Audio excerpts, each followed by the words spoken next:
ମୁଁ ସୁବର୍ଣ୍ଣ କୁମାର ନାୟକ, ଅବକାରୀ ଅଧୀକ୍ଷକ ବରଗଡ଼। ଆଜି ମଧ୍ୟରାତ୍ରି ସମୟରେ ଆମର ବରଗଡ଼କୁ ଏକ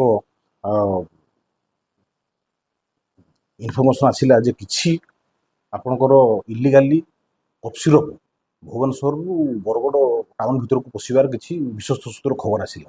ଏହି ସକାଶେ ଆମର ଗୋଟେ ଟିମ୍ ଆମର ଗଠନ କରି ଆମର ଟିମ୍ ବରଗଡ଼ ଏବଂ ବରପାଲି ରାସ୍ତାର ଏକାମ୍ର ଛକରେ ବିଭିନ୍ନ ପ୍ରକାର ଗାଡ଼ିକୁ ଚେକିଂ କରାଯାଉଥିଲା। ଚେକିଂ କରିବା ଟାଇମ୍ରେ ଆମର ବିଶ୍ୱସ୍ତ ସୂତ୍ରର ଖବର ଯେଉଁ ଆସିଥିଲା, ଯେଉଁ ଗାଡ଼ିକୁ ଚେକିଂ କରିବାରୁ ଏକ ପିକଅପ୍ ଭ୍ୟାନ୍କୁ ଆମେ ଅଟକ ରଖିଲୁ। ଅଟକ ରଖିବାରୁ ଅଟକ ରଖି ତ ବିଭିନ୍ନ ପ୍ରକାର ତାର ଲୋଡ଼ ହେଇଥିବା ଜିନିଷ ବାବଦରେ ପଚାରିବାରୁ ସେ କିଛି ସଠିକ୍ ଉତ୍ତର ଦେଇପାରିଲେ ନାହିଁ। ତେଣୁ ଆମେ ତାକୁ ଚେକ୍ କରିବାରୁ ଜଣାପଡ଼ିଲା ଯେ ତା ଭିତରେ 18 ବ୍ୟାଗ୍ର କଫ୍ ସିରପ୍ ଥିଲା।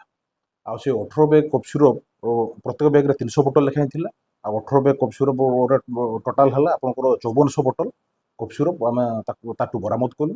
ଆଉ ଏବଂ ସେ ପିକଅପ୍ ଗାଡ଼ିରେ ଯିଏ ଡ୍ରାଇଭର ଥିଲା ତାକୁ ମଧ୍ୟ ଆମେ ଆରେଷ୍ଟ କରିଛୁ। ପିକଅପ୍ ଗାଡ଼ିକୁ ମଧ୍ୟ ଜବତ କରିଛୁ ଏବଂ ପିକଅପ୍ ଗାଡ଼ି ସହିତ ଯିଏ ଏସ୍କର୍ଟରେ ଜଣେ ଥିଲେ ମୋଟରସାଇକେଲରେ, ସେ ମୋଟରସାଇକେଲ ଗୋଟେ ମଧ୍ୟ ସିଜ୍ ହେଇଛି। ମୋଟରସାଇକେଲ ସହିତ ମୋଟରସାଇକେଲ ଡ୍ରାଇଭରକୁ ମଧ୍ୟ ଆମେ ତାକୁ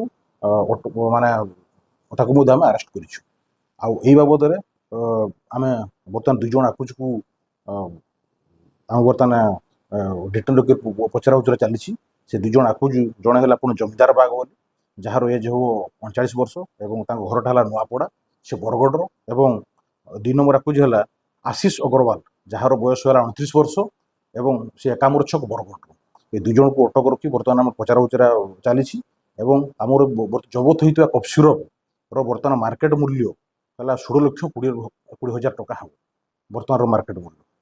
ଆଉ ଆମେ ଯାହା ସୋର୍ସରୁ ଖବର ପାଇଥିଲୁ ଯେ ଏଇସବୁ ଜିନିଷ ଆପଣଙ୍କର କଟକ ଭୁବନେଶ୍ୱରରୁ ଆସି ବରଗଡ଼ ଟାଉନ୍ ଦେଇକରି ତରା ଏବଂ ବିଭିନ୍ନ ପ୍ରକାର ଆମର ଯେଉଁ ଅଛି ତରା ବିଶିପଡ଼ା କିମ୍ବା ଅନ୍ୟାନ୍ୟ ଟାଉନ୍ର ପେରିଫେରି ଏରିଆରେ ଡିଷ୍ଟ୍ରିବ୍ୟୁଟ୍ ହେବାର ଆମ ପାଖରେ ଖବର ଥିଲା।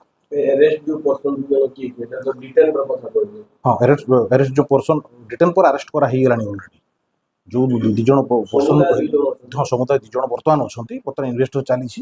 ତାର ମୋବାଇଲ 2ଟା ମଧ୍ୟ ସିଜ୍ ହେଇଛି। ମୋବାଇଲ ବି ଟ୍ରାକିଂ ଚାଲିଛି ଏବଂ ଆଉ ଗୋଟେ 2ଟା ଟିମ୍ ଆମର ବର୍ତ୍ତମାନ ଯେଉଁ ସୋର୍ସରୁ ଆମେ ଖବର ପାଉଛୁ, ଯେଉଁଟାକି ମୁଁ କହିପାରିବିନି, କିନ୍ତୁ ସେ ଜାଗାରେ ବର୍ତ୍ତମାନ ରେଡ୍ ମଧ୍ୟ ଚାଲିଛି।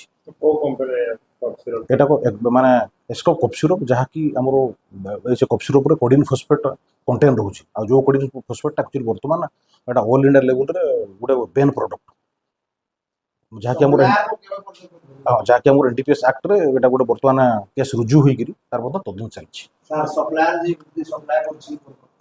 ବର୍ତ୍ତମାନ ଆମର ଇନଭେଷ୍ଟିଗେସନ୍ ଉପରେ ଚାଲିଛି। ବର୍ତ୍ତମାନ ଗାଡ଼ିର ଆମେ ତ ଟୋଟାଲ ଗାଡ଼ିର ଡିଟେଲ୍ ମାଗିଲା ପରେ ଗାଡ଼ିର ବର୍ତ୍ତମାନ ଓନର୍ ବି ଇନଭଲ୍ଭ ହେବାର ପସିବିଲିଟି ନିହାତି ଅଛି ଏବଂ 2ଟା ଗାଡ଼ିର ଓନର୍କୁ ଆମେ ଟ୍ରାକରେ ଅଛୁ ଏବଂ ମୋବାଇଲ 2ଟା ସିଜ୍ କରୁଛୁ। ଯେଉଁ ମୋବାଇଲକୁ ଟ୍ରାକିଂ ମୋଡ଼ରେ ଅଛୁ, ଯାହା ସହିତ କଥା ହେଇଛି କିମ୍ବା କେଉଁଠୁ ଆସୁଛି ତାର ମଧ୍ୟ ଡେଷ୍ଟିନେସନ୍ ପଏଣ୍ଟ ଉପରେ ଆମେ ମଧ୍ୟ ତଦନ୍ତ କରୁଛୁ ଏବଂ ଯେଉଁ ଜାଗାରେ ଆସୁଛି କଟକ ମଧ୍ୟ ଆମେ କଟକ ଭୁବନେଶ୍ୱର ମଧ୍ୟ ଅଲରେଡ଼ି ଖବର ଦେଇ ସାରିଲୁ। ଯେଉଁ ସନ୍ଦିଗ୍ଧ ଜିନିଷରେ ଆସୁଛି ନାଇଁ ସିରପ୍ ତ ଟୋଟାଲ ବର୍ତ୍ତମାନ ଏଇଟା ବେନିୟମର ମାନେ ଇଲିଗାଲ୍ ପ୍ରଡକ୍ସନ୍ ହେଉଛି। କାରଣ ସିରପ୍ଟା ପ୍ରକୃତରେ ଏବେ ତାର କିଛି ଅଥେଣ୍ଟିକେଟ୍ କିଛି ନାହିଁ।